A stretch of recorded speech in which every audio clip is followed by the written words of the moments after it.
我在这边住这么久的话，说实话，我挺喜欢这个国家的，总体都还是不错。但是其实每个国家，不管你是来这边移民还是生活，不管你是在美国、在爱尔兰、在英国、在法国，我觉得每个国家都有好，都有坏。我个人的话，说实话，我是属于适应能力很强的一个人。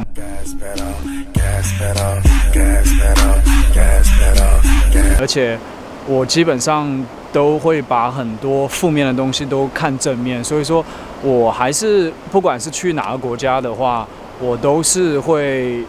适应它，适应得很快。但是爱尔兰值得吐槽吗？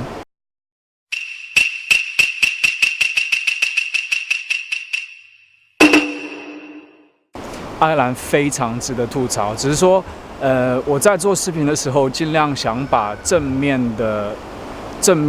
你知道，正面的一些好的东西给大家看。但是，既然我上次有遭遇到这么一个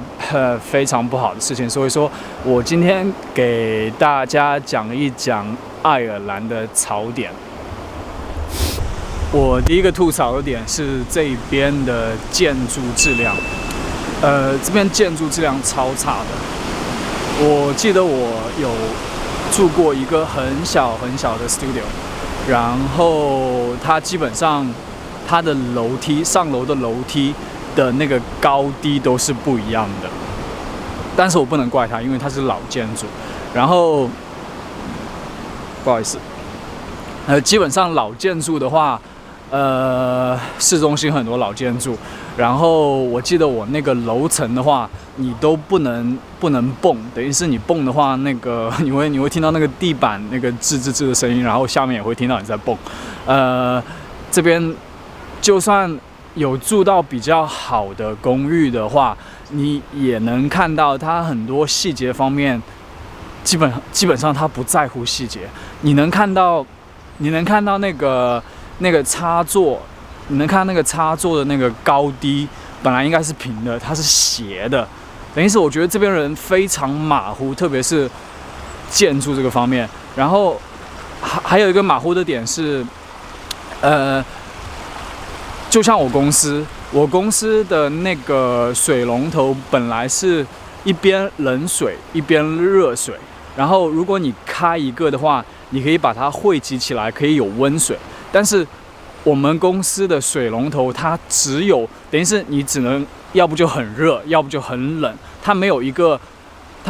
地方汇聚让你用到掺在一起的浑水，就是说掺在一起的温水。所以说我觉得这边它考虑细节非常不周到。这边建筑质量的话，基本上你花到1000多欧元的话，你也只能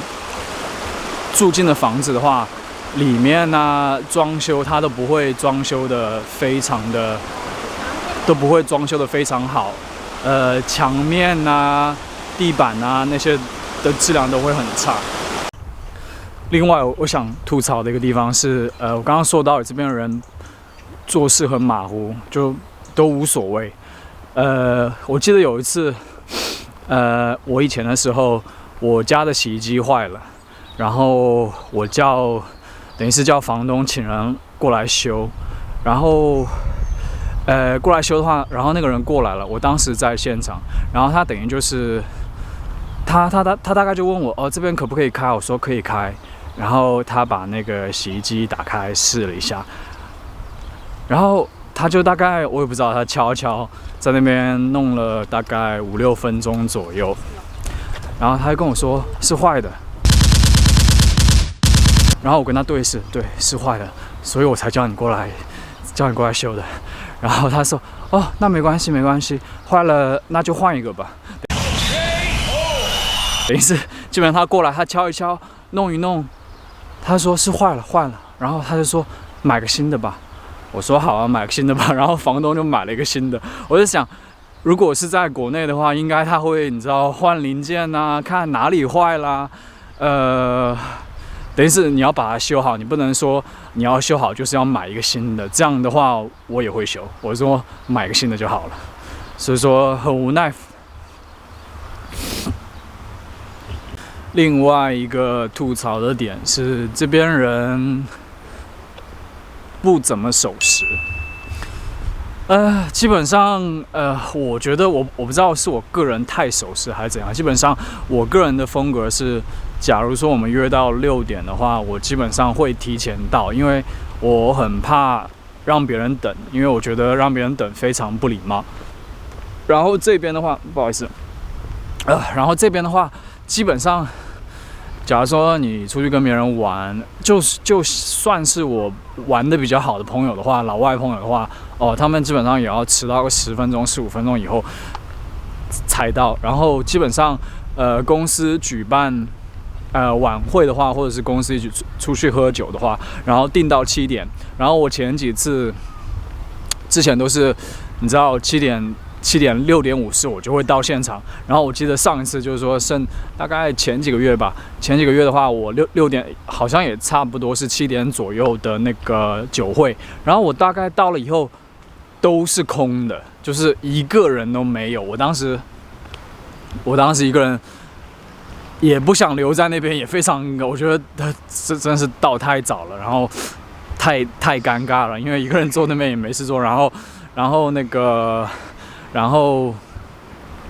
我问那个你知道吧台的人说，我们公司这边是这个公司订的吗？然后他说，你们公司一个人还没有到。不过我是个人的习惯改不了。然后所以说你来这边的话，你大概如果是7点的约的话，你可以，我基本上现在都7点半啊，或者是你知道晚一点到，基本上你太早到的话，大家都不会到。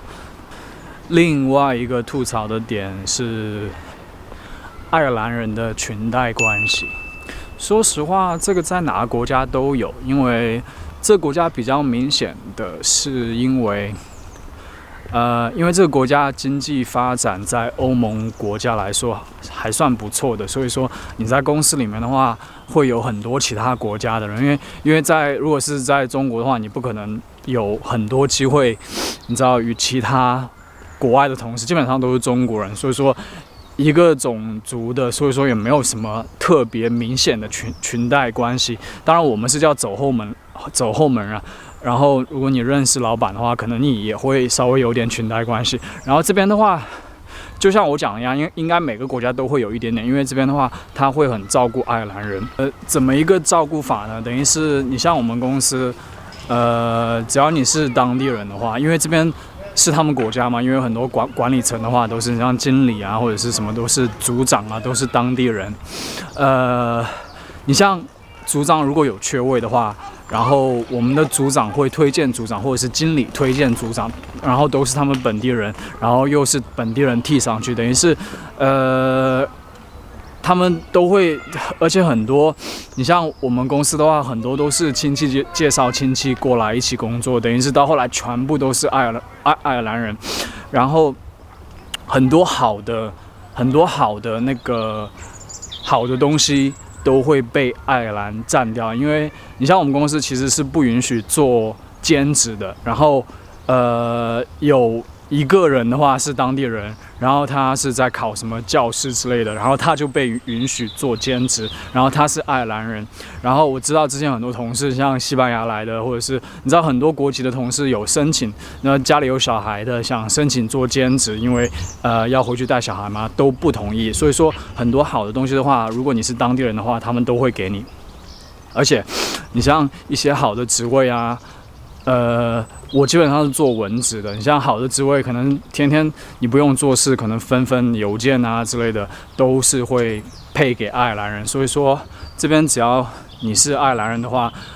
然后你懂得拍一点点马屁的话，基本上他都会对待你很好，而且升职也比较快。假如说升等级的话，升成那个高级职位的话，如果你是爱尔兰人，然后你会稍微拍一点马屁，也升得比我们普通人要快。所以说还是有一点的这个裙带关系存在。我觉得没办法，在别人国家的话没办法。我个人又是属于不怎么喜欢拍马屁的，所以说另外一个算小槽点了，因为在国内的话，因为大家都可能都用淘宝网购物，我们在这边的话，基本上用的比较多的是那个亚马逊。然后这个槽点是，如果你在亚马逊购物的话，很多东西都寄不到爱尔兰来。因为这边在爱尔兰用的亚马逊的那个域名是.UK 的域名，等于是在英国的那个网站，然后非常非常多的东西都寄不过来，因为我不知道为什么。我上次有买那个什么三脚架啊之类的，很多东西都运不过来，我不知道为什么。可能是因为这边岛国吧，它运过来，再加上这边客户可能比较少，它运过来我觉得可能不划算，它赚不了什么钱，所以说这个也算一个槽点。另外一个槽点的话，我觉得，这个槽点的话，我不能怪爱尔兰人，因为我知道是很少部分的人在做的。等于是这边很多你知道那种小年轻的话，非常喜欢吐痰，然后在那个公交车座上的话，在公交车上面的话，我也非常讨厌，因为这边有对坐的那个座位，所以说他们每次坐上去的话，都会把脚架在对面，所以说我非常非常讨厌。但是我觉得这个只是很少一部分人，但是既然吐槽，我就吐槽一下。其他的说实话。我之前有视频有跟大家讲过，其实这边人都非常好，然后其实吐槽的点很少，然后可能大家吐槽的比较多的可能是这边天气，因为这边是你知道纬度比较高，然后天气比较冷，然后阴雨天比较多，我觉得这个是可以吐槽，但是也没有办法，因为你既然选择住在这边的话，那你只能有时间去度个假吧，晒晒太阳。也没有办法，然后另外可能吐槽比较高的点，可能是这个，一定是这个租房的问题，因为我上次有跟大家讲，这边租房很贵，而且租的那个质量也很差，另外可能就是税高，说实话，在欧洲的话，税的那个比率都差不多，大概都是从20%到40%左右。我觉得欧盟国家，不好意思，我觉得欧盟国家都税的那个率都差不多，因为基本上你赚的少的话，可能就是20%左右，然后你赚多的话，可能会高到40%到50%，基本上就是这些。好，今天的视频就到这边，然后如果你喜欢我的视频的话，希望你分享、点赞、订阅。然后的话，如果你有什么问题想问我的话，你可以加我的那个 Instagram， 你会在那个描述上面会有。然后这样可能私信比较方便，好像在这个 YouTube 上面好像不可以给你私信。好，行，下次见吧，拜。